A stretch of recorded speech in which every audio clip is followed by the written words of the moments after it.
Apa makna sentuh berem tas lagi rom jawaban muti tak baca rom judei baba abah tiap bacong rom ling apa nga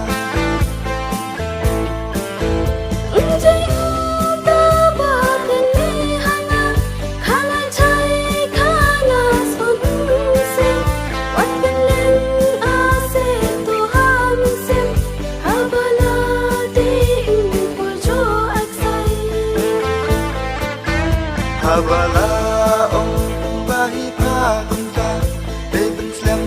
relot hinga Kare ipa masehaga Oh ni semut ng pachikana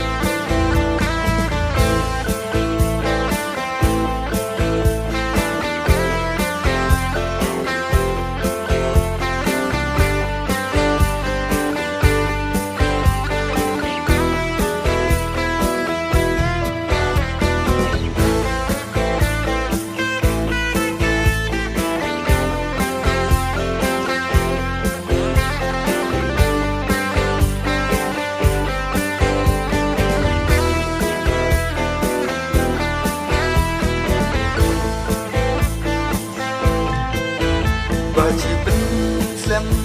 aqua rotinga abaqua rotna mbana Baci suk min aqua baci de ben aqua renga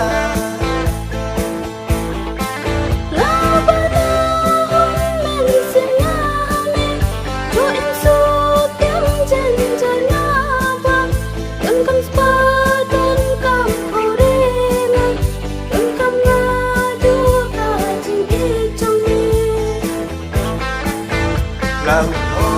sudah mensing Jisim haba lakarepa Kan bae